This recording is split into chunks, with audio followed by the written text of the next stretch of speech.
Hello, welcome everyone. This is You Be the Judge. I'm Dr. Paul Dyer, and welcome here every Wednesday. We like to have conversations and information, and we like to have your thoughts and your prayers to all the people who are not with us, who have not been with us, and who may have passed on. So I just want you to always think about them, even though we are talking about social issues, economic issues. Just want you to know to always think about those who have left us. So please think about that. So secondly, I want to say thank you to all the listeners who listen to us from downloads to Instagram, to all the podcast channels where it goes out there, iHeart, Apple, and all those tunes out there. We get great feedback and great downloads. Last month we had 700 downloads from one of our shows. I was just shocked when I got that in my email. But wait a second. 700 downloads from one of our emails? From one of our shows? Sorry, which one was that? I didn't even listen to it. I just got the thing and I see it and I'm like, oh, wow, look at that. I think people listen more later than on time, but I think people are understanding that we're different than most because we have conversations, we have guests, we have all kinds of things. But we talk about our social issues. We talk about what we think and how we feel and how it affects us. And I think that's important because I don't think enough people talk about how it affects us or whoever the individual is. But we'll get to spend time with friends every Wednesday. That's right. We tape every Wednesday at 6 p.m. And I cannot tell you how happy I am that you guys are such loyal friends who just keep coming and coming and coming. I really appreciate that. I know we really appreciate that. I do. And now that we're all getting famous, 700 people, 700 views. Maybe one person watched 700 times. Maybe. But I do want to welcome into my other two lovely co-hosts, Judge Claudia Barber and Marilyn Pierre, who ran for Circuit Court Judge in Montgomery County. Welcome, ladies. How you guys doing? How was your week? I'm doing well. I'll let Judge Barber talk about her week. Go ahead, Judge Barber. Well, I've had a busy week, very busy, but I'm hanging in there. Sometimes weeks get a little bit hectic, and I have a very important funeral to attend on Friday. I also learned a colleague of mine, a judge, lost her mother too. So there have been some deaths this month that have been weighing quite heavily on me, but that's okay. I'm hanging in there, trying to get through, all of it. That's part of life. Death is part of life. It's fortuitous that I even mentioned it because I know exactly how it feels. There's been people I've known who's been in a recent motorcycle accident and they're in a coma right now. And I have another friend who passed away on Monday. So, and you're right, if you know lots of people, you're going to have lots of funerals. I was told that when I was a child. If you're going to have much of love of life, you're going to have many people who have passed on, who have passed through your existence, but has touched your life so vividly. And I think everyone that I have ever met and talked to, even like this, has touched my life so vividly. So I appreciate you all. Thank you. Well, then we also have I'm so sorry for your loss. Yeah, loss is. Yes, and I also want to acknowledge the loss of a great recording artist, Tina Turner, today. That's right. Really? Oh, yeah. my goodness. 83. I didn't hear. Wow. Wow. And she was so talented, and what a life. She had been sick, if I'm correct. She had been sick. And there's another person. I know Jamie Foxx has been ill, and it's been hush-hush, but I don't know how sick he actually is. And we also just lost Jim Brown since our last show. Right, that's right. Jim Brown, too. Jim Brown. I mean, I know Jim Brown from my dad, being my dad worked with a lot of gangs in Chicago, and that's how he met Jim Brown before they had that close connection down in south side of Chicago and things like that. So I know he's had a tumultuous past, though, Jim Brown. So it's almost tough to know the good. It's almost so. Do we split hairs between the great things he's done, between the other things he's done? I don't. Should we ever weigh on that? Well, Sirius XM, in their Urban View station, they did have a kind of a memorial presentation on the Joe Madison show this morning. I was listening in on some of it, and I was quite impressed. I am impressed with the huge impact that Jim Brown has had all over the country. Yes, not just as an actor, but a true activist. Yes. Then, of course, I found out he voted for Donald Trump, and then we go, okay. That's it. But then I go back and I listen to some of his conversation with activists, and I am very impressed with the work that he did in the community in particular. Now, what he was really dissecting this morning was this whole concept of integration versus equality and justice. Yes. And I was listening in on how he was unfolding that. And what was important was the details.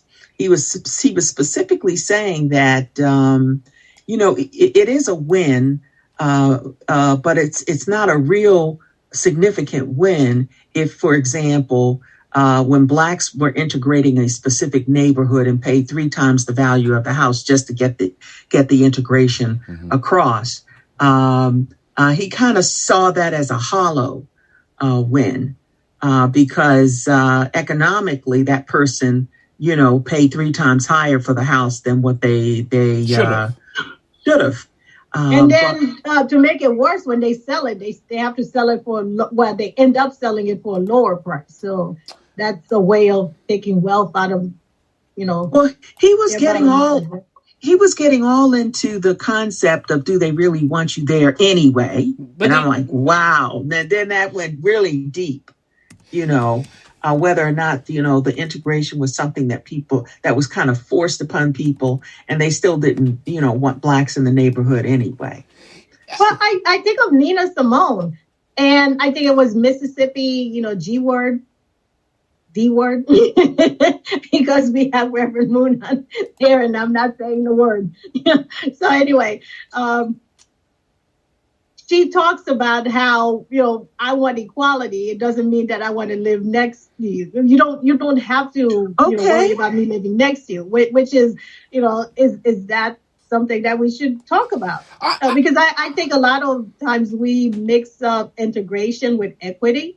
And it's not. And there are plenty of people of all types of different colors who want to live in diverse neighborhoods who'll be more than happy to have, but integration people living next to them. But there's some people who just don't, in which case, integration isn't equity. I think those people should be allowed to not have certain people live next to them because, but on the other hand, equity is something else. You can't say that your house is going to be worse and I'm going to go and burn up your neighborhood if I want to get whatever I want, whatever you have in there, like they did to the Japanese and during World War II, and what they did in so many different Black communities that have gained wealth.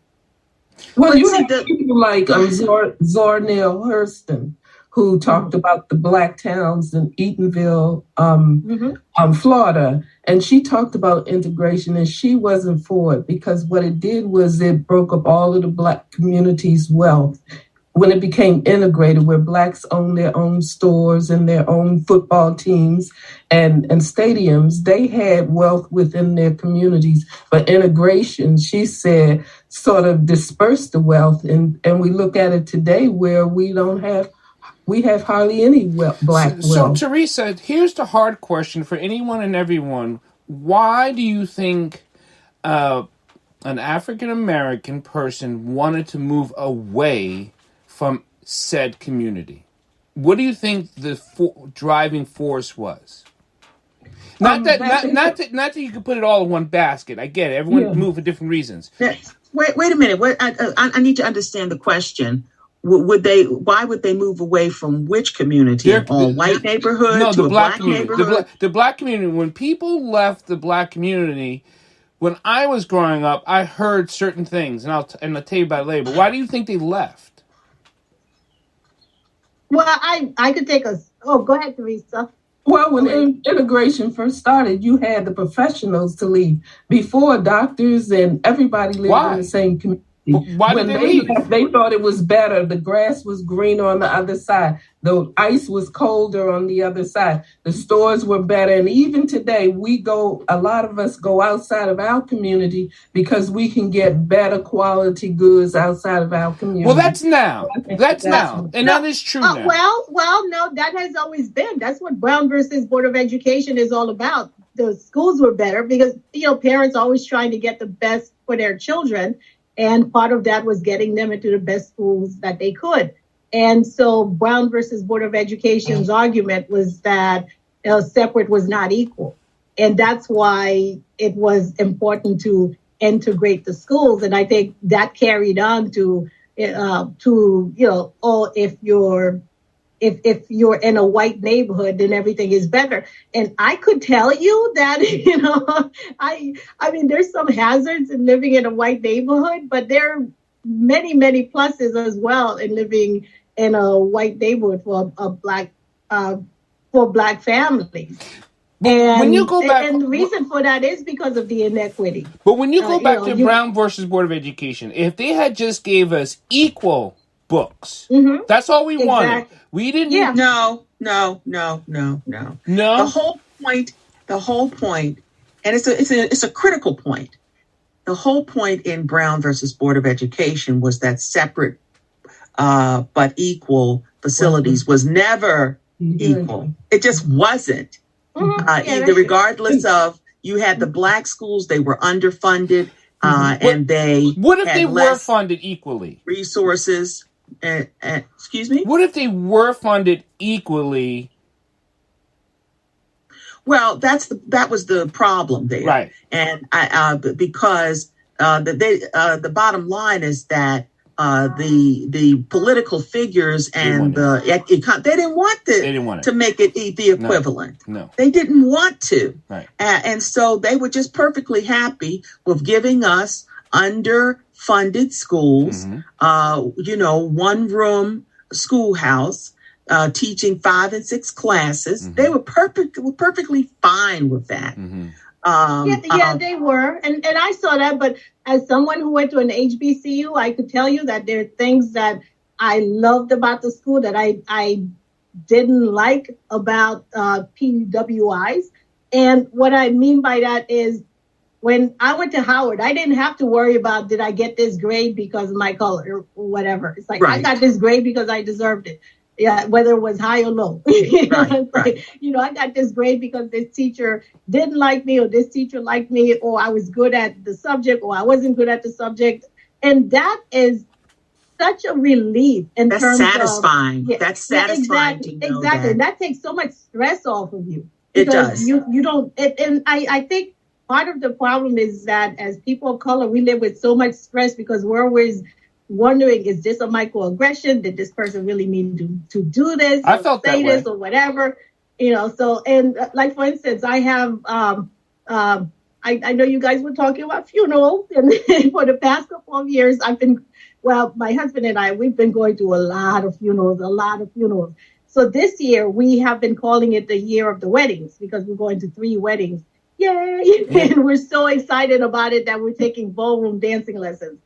So I walk into this ballroom dancing lesson at my local recreation area, and this woman walks up to me, and I'm the only Black person in the class. Walks up to me and says to me, "Do you work here?" And I'm looking at her like, you just saw me on the dance floor. Try not to shake whatever so that it won't drop off. And why are you walking up to me? Out of everybody in the whole class, why are you walking up to me to ask me that? And then I believe she didn't see you. Well, well, let me ask you something else. Well, a couple classes later, she's like, "Oh, so where do you live? Do you live near here?" See, and the whole idea is, do you come from another neighborhood to our community center to take these ballroom dancing lessons, or do you actually live here? And I thought it was kind of interesting because we talked about our kids, and our kids went to the same high school. So I must live somewhere in the school district, but that wasn't enough for her. She wanted to know which house and all that kind of stuff. I'm like, I'm not telling you which house I live in. I don't know you that. But I mean, it's like, isn't that interesting? Yeah, exactly. Sort of like that microaggression of we need to. I need. There are a lot of microaggressions in that. Listen, one of the key microaggressions that many of us experience every day is being invisible. Yes, that's what I'm saying. I believe she never saw her. Thing. That's a thing. That's a thing. Yeah. But you either invisible or you too visible. Pick one. It would be nice to just be a person. In between. A human being? Yeah, exactly. She was being a Karen. Just she was being a Karen. No, but I wanted to she was 1850ing you. No, that's what she was doing. That's funny. I just think it happens so often to Black America that no other America ever happens to. It just doesn't happen to any Asians. It doesn't happen to any Hispanics, unless depending on their color or mixture. It just does not happen. I guess I know I've gotten. I don't know. I see it happening to other groups, sometimes slightly different ways, but ways. I do notice that the default group is Caucasian in this country. And I do notice it happening to other groups, sometimes in other ways. Well, the thing is that people have to, when we even work in the workforce, right. there's a certain level of invisibility that happens. For example, if you measure how people move up the ladder and why some people are staying in the same position for years. And it's like, you have to ask the supervisor, hey, what about that person over there? They've been an intern for life. Why don't you give that person a full-time job? It's the invisible aspect of it. So when going to college, I'm a big Black male, right? Those of you've seen me didn't know I was that big, right? I know when the first time I saw Judge Clark, when George Barber first met me, she goes, I didn't know you were that tall. Yeah. I'm glad that when I've seen you, it hasn't rained, because if I have to look you in the eyes or something like that, I might drown. But every level of school I've been to, I've always been asked, did you come here to play ball? Oh, right. Yeah, my son got a lot of that. That's a microaggression. Yeah. That's a that is. But wait a minute. I'm in a master's class, a physics class, and you're asking me, did I come here to play ball? That's astonishing. I don't know. It's a huge assumption. There's a huge assumption, Well, it's good they didn't break you, because I know of a guy that went to MIT. I think he was 6'4" in physics. He was top of the class. They broke him emotionally. Yeah, and he left the school. But I was listening to Marilyn Pierre, because I didn't go to an HBC school. I went to the other schools, and I was one of few, or only very few, in certain classes, certain levels of it. I was just not there. So I always got, did you come here to play ball? And what scholarship did you get? And how can you pay for this school? And those were the conversations. Always. It never stopped. We got that. We got so how did you afford to live in this neighborhood? And we can't. It's like, we had 3 kids. We had the option of private schools or public schools in a good school district, and we chose the latter. So and that's all you need to know. Without asking you to borrow money, you don't need to know about our finances. No, and they think they do. They really do. And so the other important point about this is that when you go to predominantly white schools, yes, I think that there is a grading disparity or a concern that many minority students have, not all, but some minority students during their experiences, and it depends on also when you went to school, because it was heavily inundated when integration first began in colleges and universities. And it was very bad for, in my opinion, for the professors to grade you based on the fact that they knew your name and face, because they know who you are, and they grade you as a Black person as opposed to someone else.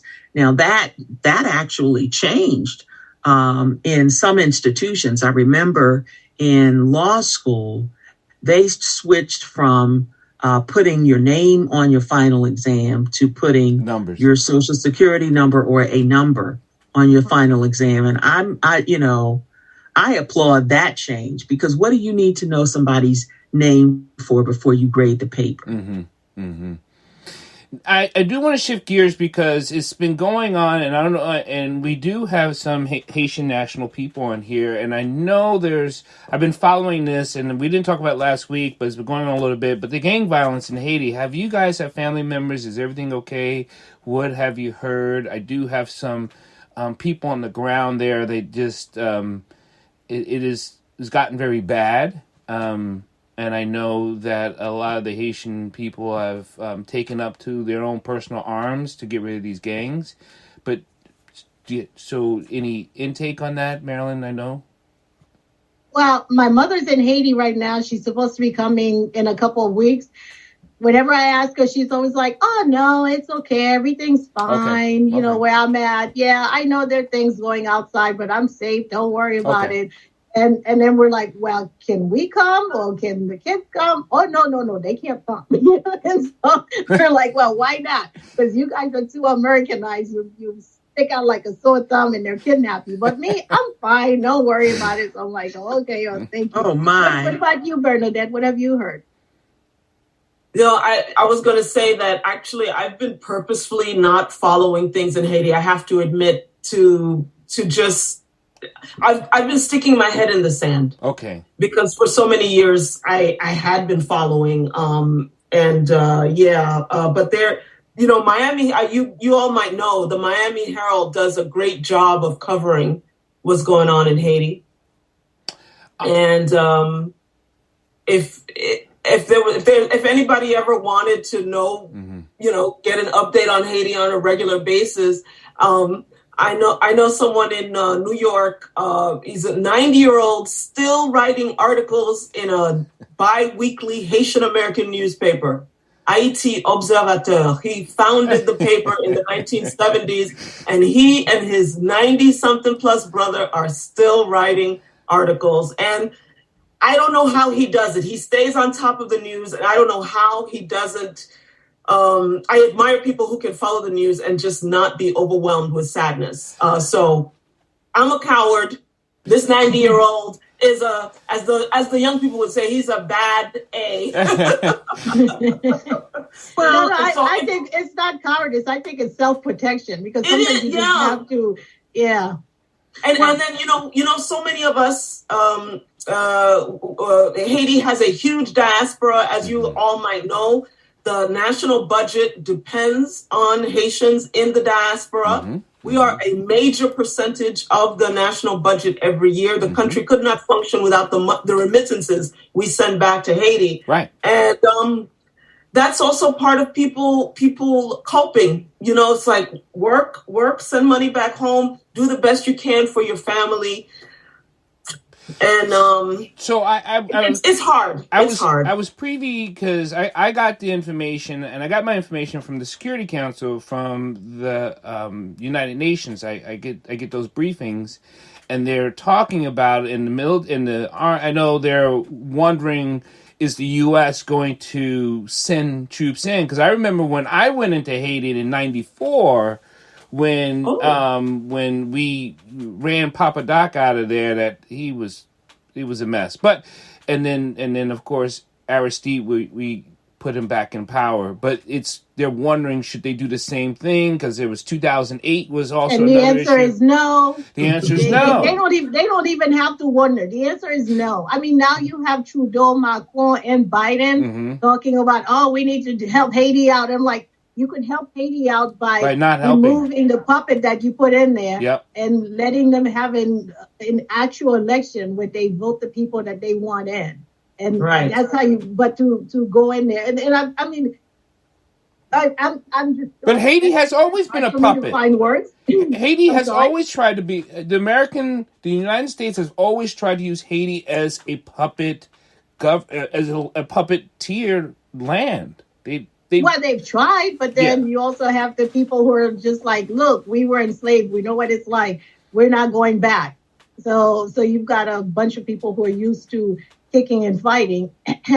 And that gets passed on generation after generation. That's why we're like, look, Trudeau, if you want to help, give us all those billions of dollars that Haiti sent to France after we won. Absolutely. That would absolutely help. What did the New York Times say? It was $264 billion by their calculations. Could you imagine? No. $264 billion sent to France. And France had the nerve to say, we really didn't need that money. Well, if you really didn't need it, you should have sent it back. Mm-hmm. You should have taken it to begin with. And they always say Haiti, the poorest country in the hemisphere. I wonder why. Yeah. If you had to send more than your paycheck every year, more than your annual salary every year to someone else, guess who would get rich and guess who would be poor? You know what? It's interesting you brought up that New York Times piece, which was basically a collection of what so many historians have been analyzing over the years. And a major gap, though, in that coverage was what the U.S. owes Haiti as well. The U.S. also was implicated in various schemes. And as we know, the Louisiana Purchase would not have been possible without the Haitian Revolution. Obviously, what Marilyn said is correct. If they want to help Haiti, let's help by understanding the breadth of what Haiti gave to the world, and then understanding the reparations that are owed and the form in which it will be paid and implemented for the good of the Haitian people. I mean, that's it. It's I hope that there could be a meme where instead of calling Haiti the poorest country in the Western Hemisphere all the time, Haiti the most robbed, the most resilient and the most robbed country. Mm-hmm. I love that, resilient and robbed. And talking about resiliency, I want to say that Saturday, July 8th in Baltimore, there's going to be Carnival. Yes. For Haitians. So I will send you guys the invitations when we have it out. I'll send you a copy of the flyer because it'll be nice to show up for that. Haitians, we love to party. We love to celebrate. That's how we do our self-care. Yes, that's true. Has anyone heard of the article about the individual that has the AR-15 rifle in Severn, Maryland, and has been walking in the neighborhoods with it? And that seems to be a hot button item. Well, the two things, I've seen them. You have. I have. You have. And it started. It started out as a handgun first. Then he wore a shotgun, and there was nothing. No one ever paid him no mind. Nobody paid attention. Nothing. Until he had just recently picked up an AR. I haven't personally talked to him, but it doesn't. He's just protesting against Maryland's gun laws. I am against Maryland's gun laws too, but I'm not doing that type of protesting. Oh, please don't, because the minute you step outside your door, we will know what will happen. Yeah. So we already talked about what you look like. So right, but the AR-15, and I think he's going about it the wrong way. That I believe. I don't think what he is trying to do isn't helping because he was around. But you have a right to open carry. So but he was around kids, and it was a school bus, and that is like, okay, so what do you?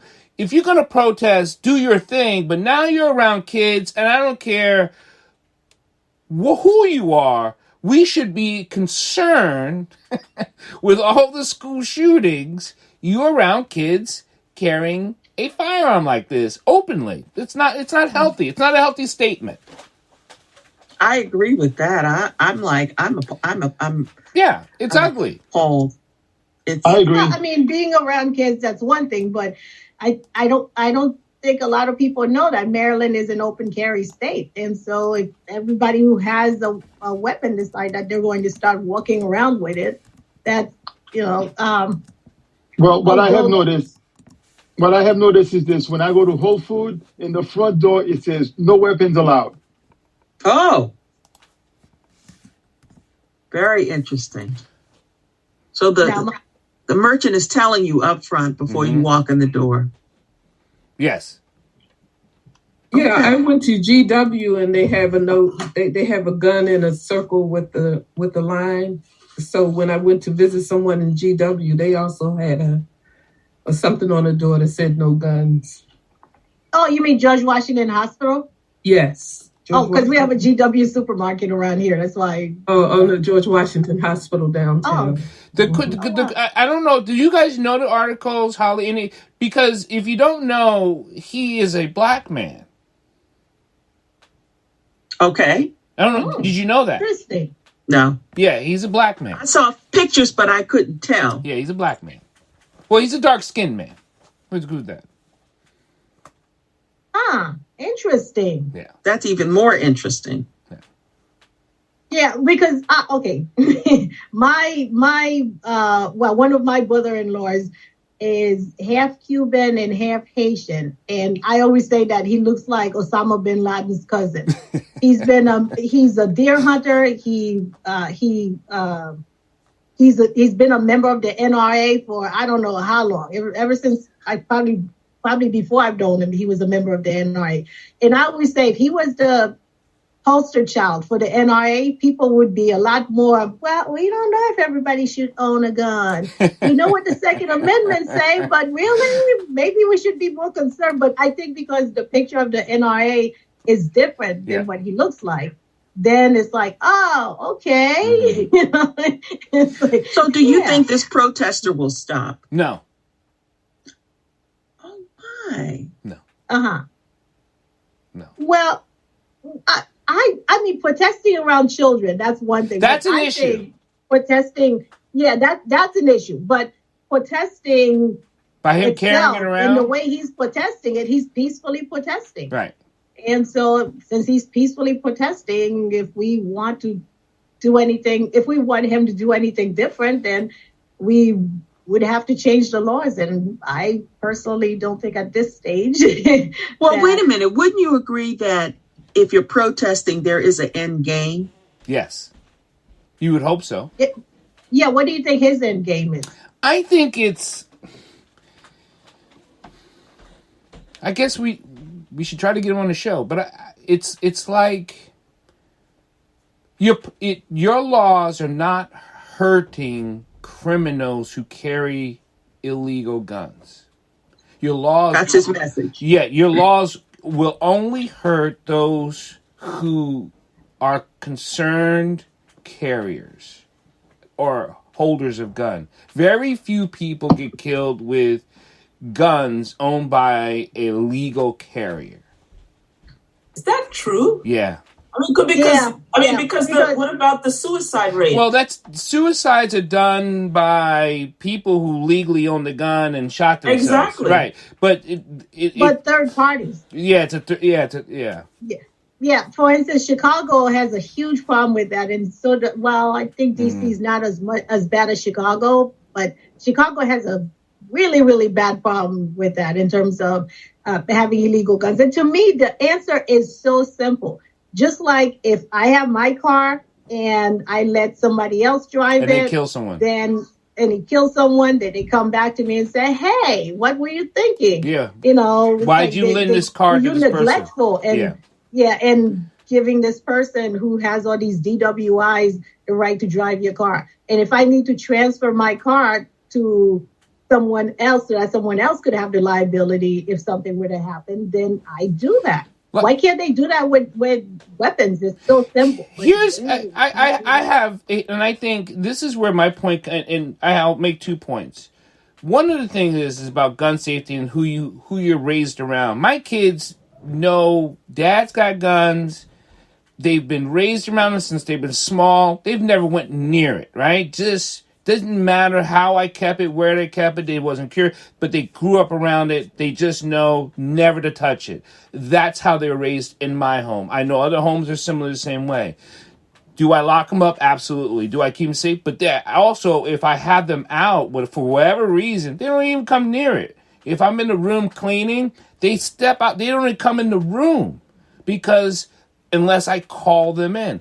Well, that's just my home. The other thing, excessive weapons, right? AR-15, should people have them and all this other extended magazines? I think the thread that people don't want to pull is, then why do we have cars that go over 80 miles an hour when we don't have a speed limit that never allows you to go over 80 miles an hour in the United States, ever? So if you're going to stop this thread with excessive, should someone have this type of weapon, blah, blah, blah, then you're going to end up running that down the hill going, then car makers should not make cars that go over 80. Or motorcycles that go over 80, or it's not the same necessarily. Now, maybe motorcycles, but cars, for example, people have to accelerate quickly for multiple reasons. Sometimes it could be a life and death situation. But if all the cars are governed down the same, you don't have to accelerate to 100. Maybe not, but if you're in the desert or if you're escaping, let's say, some rural area, and your life, you feel like your life is endangered, you would need to go past 65. You would need to go past 70. All cars are going the same. All cars will be going. I know all cars will be going governed the same, right? So you wouldn't need to go faster if all the cars are the same. You just need to drive longer. Well, you could be caught or overtaken. My question about guns is that, is it being used as a shortcut to resolve a problem that can be resolved over time through talking, negotiation, protesting, and so on? Yes and no, but it's hard to answer that question because I don't think people use guns to solve problems more often than the illegal guns are killing kids. So my next statement is, why haven't we not asked, where are these illegal guns coming from? When the drugs were hitting the streets, we knew that the illegal drugs were coming from X country, Colombia, wherever, South America, whatever. They were coming in through the drug trade. Where are the illegal guns coming from? I have never heard anyone ask that question or answer it. Well, what about the ghost guns that are now illegal in Maryland? But the ghost guns, I thought they came from the internet. No, you talk the 3D printed guns, and I've shot one. It's amazing, but you can only get 10 shots out of it. But it's a gun. But yeah, it's a gun for 10 shots, and it's paperweight after that. Those are scary to me. Answer your question, those are scary because you don't know who has. There's no tracing of them. There's not, no. But to answer your questions about where illegally owned guns are coming from, is you have these people who purchase. You're talking about the straw buys. And I like to say weapons because that's what I was taught. You're talking about the straw buys. Right? Yeah. So exactly. I buy 5 guns and I go sell them. Right? Yeah, exactly. And you don't care who you sell them to. And I'll give you a case in point. When I was running for office, I went to some Republican events, and I went to one at it's not Isaac Walton League. I forgot which league in Poolsville, and they were raffling off a rifle. Yeah. And whoever had the highest bid got to take the rifle home. That's it. No paperwork, no questions asked or anything else. Well, rifles are that way. I assumed everybody in the room was 18, but I'm not even sure that they checked. And that's the way it is. And I go back to if that is the point. They would, if that was the car, they wouldn't be able to do that. So and I'm like, can't we have the same protection for weapons that we have for cars? So Will, you have a question? Hold on, Will. So a gun costs, a brand new gun costs $600 and up. Figure. $600 and up, right? Mm-hmm. A really cheap one is $350. I mean, it may not even work. It's so cheap. Those things scare me. If I buy a $600 gun and I sell it on the street, because you can get a gun on the street for $200. That straw buy doesn't make sense for a person who's selling guns on the street. That doesn't make sense. If you're a capitalist, you're going to buy it for $600 and sell it for $1,000. Yeah, but these kids aren't buying the $1,000 gun. They're getting it for like a $200, $150, $300. That's where they're getting these guns from. Yeah, but they're not. I don't know where they got it from or how much they paid for it, but they're not.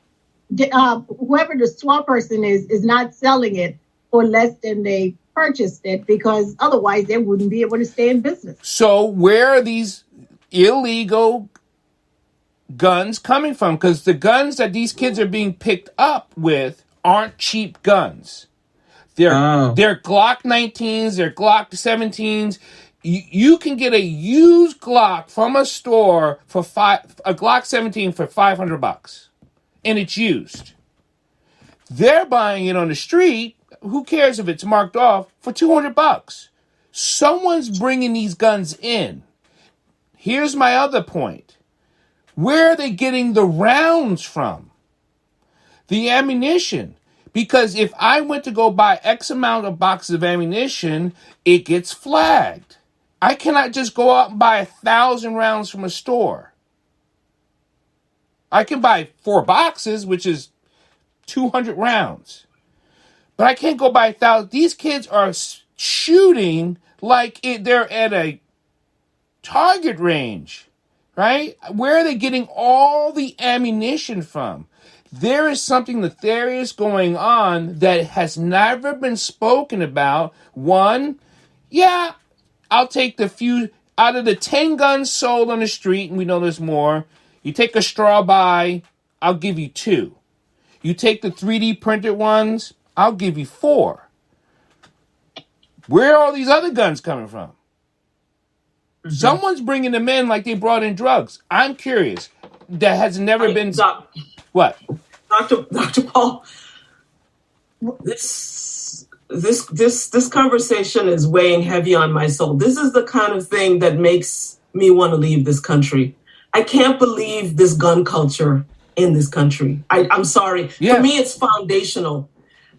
Where do the guns come from? The gun manufacturers. Then how did they get in the streets? But I think that by focus, frankly, I think that we should be I like the question that Reynolds asked about solving problems. About solving problems and people using guns. I think we should all keep in mind the United States has the greatest number of guns of any country. Mm-hmm. And we have the highest number of people by far, civilians, who die by guns, whether it's by a third party suicide. Yeah. And other countries have some of the same social problems we have, except that they have other solutions. I don't want to accept this paradigm that we have this gun culture and then we have a debate about illegally owned guns versus guns for which you have a license. I'm just going to be clear here. I know that everyone, there's a gun culture. I want to ban guns. I want to ban civilian guns, or at least have guns regulated. I want the gun manufacturers regulated, and I want guns to be regulated at least the way cars are regulated. How so? How is cars regulated? Cars are in terms of you need a driver's license. You have to pass an exam. You need to regularly register. You need every few years I'm re-registering my car. You have to register your guns when you. But is it regular? I know of other countries where people have to have regular exams and interviews and pass health exams in order to be able to own a gun. And it's regular. It's not. And other countries where you're not allowed to store your gun in your house. You have to store it in what are regulated, like safe armor, areas to store your guns. So if you are a civilian. So as a civilian, you get a gun. I'm not even talking about rifles. You get a handgun. You have to, you fill out, you go through the FBI check, right? That you fill out this questionnaire. You can lie on it. But you have to send in the FBI check. They do the background check for any red flags. They don't flag it, you come back. Right. So that means you could buy it. Now you have to register it. Right. So now you got to go to your Maryland registration. You got to fill out your form. You got to say, my serial number for my gun is ... I live here. If you wanted to sell it, you got to go and let them know I'm selling it to Judge Claudia Barbara. And she's got to fill out all this form. So there is regulation with it. Now, as a concealment carry, you have to apply for that license. That goes through. Okay, wait. You said you have to apply for a conceal and carry permit. Yeah. So that's what makes conceal and carry legal in Maryland. Correct. I see. Right. So you have to apply for that. Then they do another check for you to why you want to carry concealment. Like, do you own a store? Do you carry it has to be, what are your reasons? You say it's for home safety. There is stipulation. You cannot carry in X amount of feet or a mile from your home. If it's from home defense. Oh. Right? Then you can't leave your home with it. If your concealment's for you to be around your yard to have your gun, but if you want to carry it because I have a concealment, I actually have a investigation. I had to go through my test, so I can carry I've been carrying a firearm in the United States because I have a multiple state carrying license for over 30 years. But that's a lot of layers that you go through. It's a lot of layers, right? I mean, there's a lot of stuff. So for me to shoot someone like that, there is a lot of stuff that's going to happen. And I teach classes on concealment. My issue with classes, when they lessened the laws, you had all these people popping up to teach classes that were just really signing off on people. I have a problem with that. So they have some kinks that need to be worked out. Absolutely. Well, just like drugs were planted in neighborhoods, we know in the 80s, guns, I believe, are being planted. Here's the ammo to go with it. This dude said this about you, go shoot him. Yep. That's what I think your point is. It's not everybody's going and signing up and going through all these things. They're being either given or sold on the black market by people that brought them legally, and then wanting these black kids to kill each other. And so the drugs filtered into the wrong neighborhoods, and now drugs were deemed a mental health issue. So let's try guns. So I talked to, the woman that's running for District 6 in Baltimore, and, she says, how easy it is to get a gun down here? Because she lives in Northwest. I said, how easy? We blah, blah, blah. I would go down there. We had our talk. An hour later, she calls her nephew to go get a gun. He goes and gets a gun, come back in an hour. $200 that fast? $200. Wait a minute. So he knows where to get it. But wait. So this is the black market, though? Right. No? It is. Yeah. Oh. So he knows where to get it, like we all know where to get drugs from, but like ice cream. But no one else knows. The police don't know. ATF don't know. There's something wrong with that. I knew every drug dealer in my neighborhood. I didn't buy drugs from him, but I knew he sold drugs and he sold this and he sold that. And that's when we started to figure out that the cops knew who sold and how much they sold and what's the kickback and all that other stuff. We knew that was going on in New York. I think there's something like that going on in cities with these guns. You cannot tell me that no one knows where these guns are coming from and getting in these hands of these small kids. Well, just one thing before we finally call Wilbur, who's been very patient and waiting. Yeah, I think when you look at the numbers of guns that are being manufactured every year, it seems like in the link that I just put in the chat, they have to go somewhere. And so maybe some people are looking the other way. And instead of following all the rules and regulations that you talk about, there's a little bit more, well, a lot more lax about it. How's that? Good, Will. So, Will? Okay.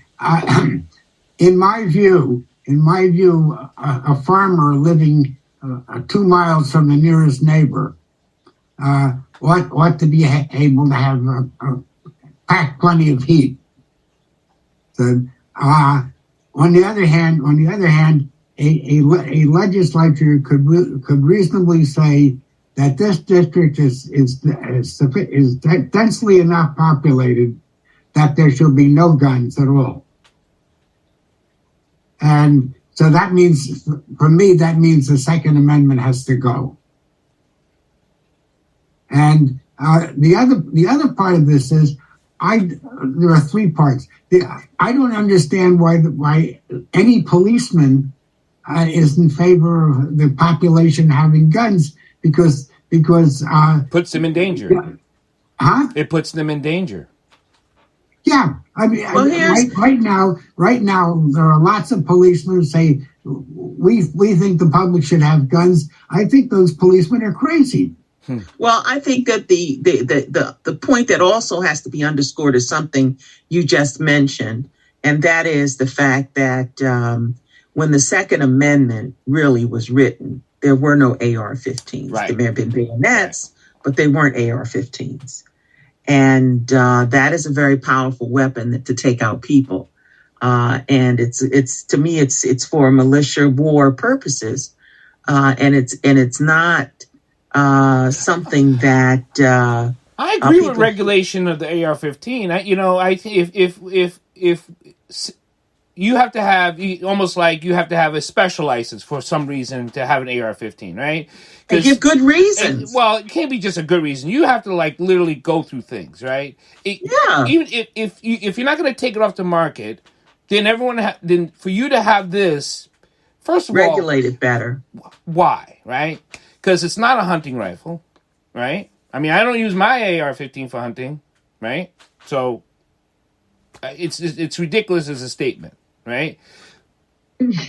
It is, especially when you see what it does to muscles and bones. Yeah, did everyone see this thing on 60 Minutes? Where they had what a high-speed bullet does to you? No. Well, I didn't see 60 Minutes, but I just know because. Okay, once the bullet gets your skin, it's no longer a clean shot. It wiggles around like this and takes a big hole out of you. I think the Washington Post did something like that as well. Online, there was an online treatment of that topic of what exactly the AR-15 does to the human body. I think it was focused on the AR-15.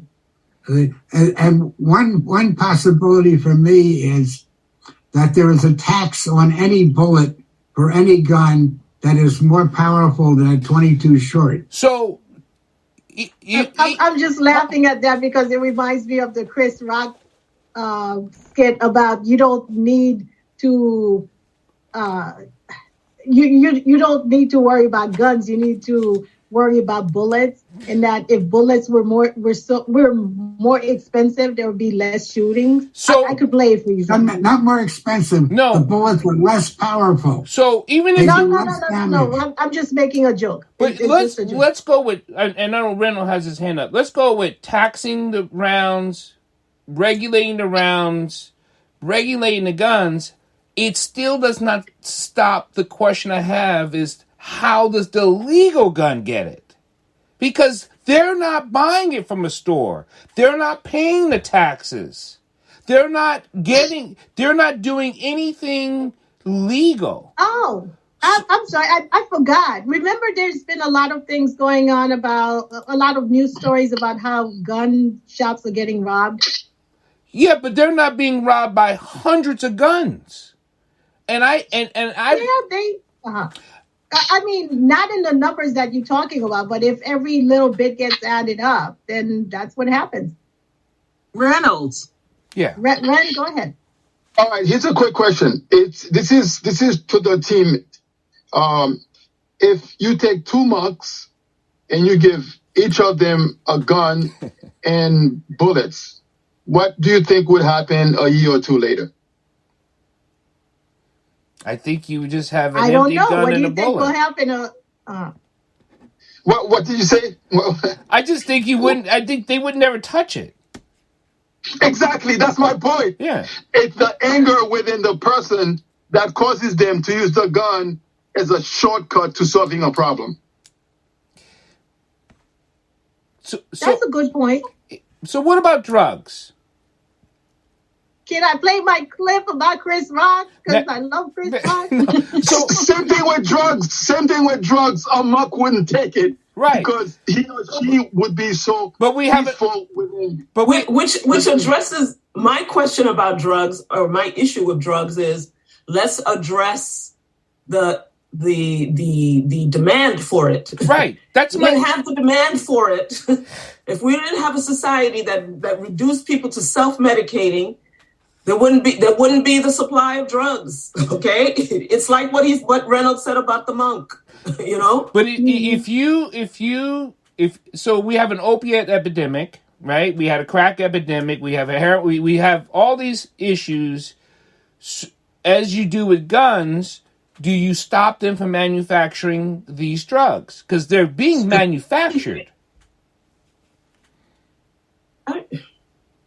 Well, we're imperfect beings, so, sometimes it's easier to do things. Because I know as a parent, sometimes I'm like, I cannot believe you did this to my child. And so therefore, I am upset. And that's why certain moments you need to have certain things away from you. But can we do Chris Rock? Go ahead. I want to get some self-care for Bernadette, right, Bernadette? Yes. You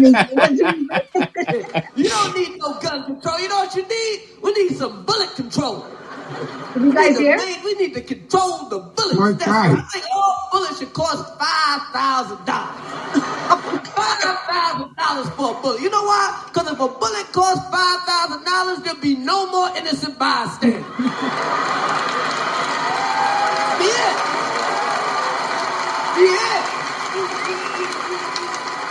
Every time somebody gets shot, you be like, "Dad, he must have did something." Should they put $50,000 worth of bullets in his head? And people would think before they kill somebody, if a bullet costs $5,000, man, I would blow your fucking head off if I could afford it. I'm gonna get me another job. I'm gonna start saving some money, and you a dead man. You better hope I can't get no bullets on layaway. So even if you get shot by a straight bullet, you won't have to go to no doctor to get it taken out. Whoever shot you, take their bullet back. I believe you got my property.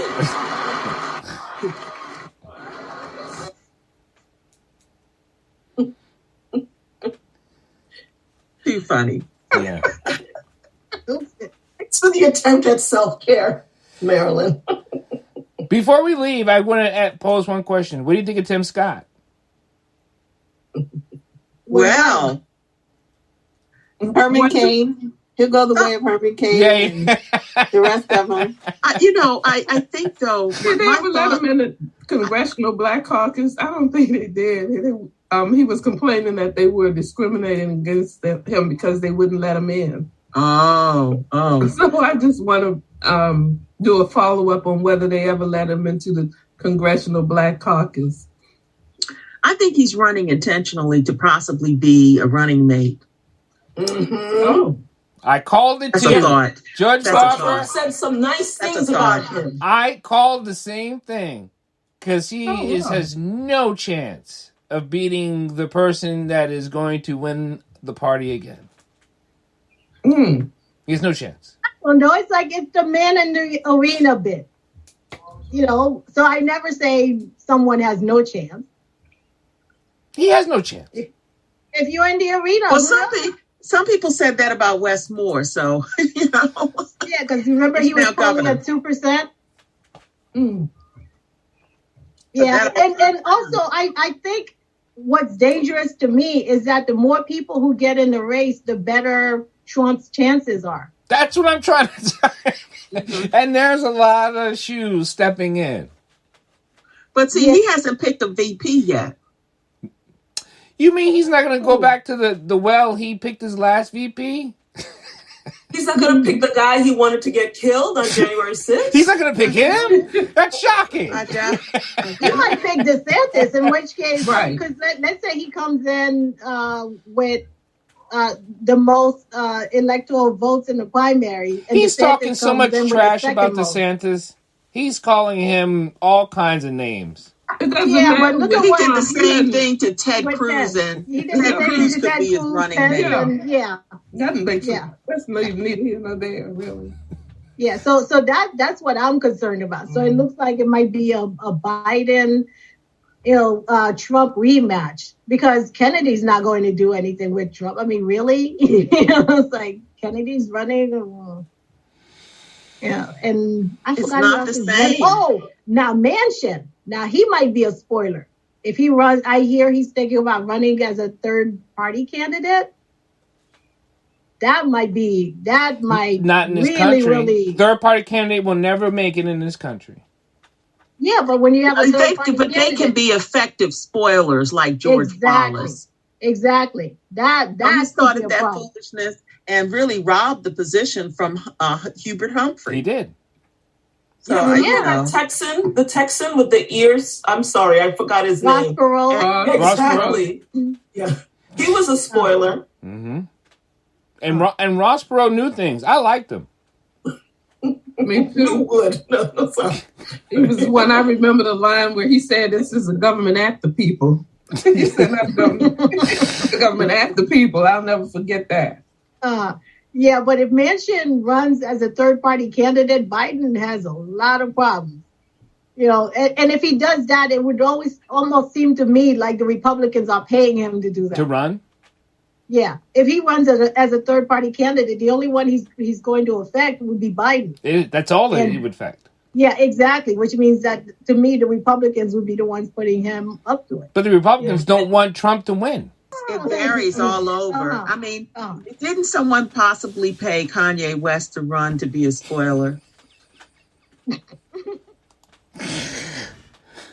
We'd like to thank everyone for listening to You Be the Judge. Thank you.